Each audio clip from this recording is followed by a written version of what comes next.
dilihat. Setelah dirunut, memang lebih beberapa bulan usianya dan memang perlakuannya berbeda. Kami sendiri sebagai lembaga yang mendampingi, karena juga susah untuk masuk. Apalagi sudah berbicara dengan masalah pihak kepolisian. Ini diurus Pak, sampai kita dampingi sampai ada perusahaan hukum dan yang melakukan pencabulan itu kita kan itu sesuai dengan aturan kalau dari Leading sektornya siapa?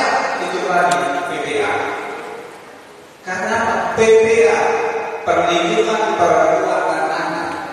Benar kata Pak Rekri, kami sebagai pendamping sebatas itu. Misalkan pihak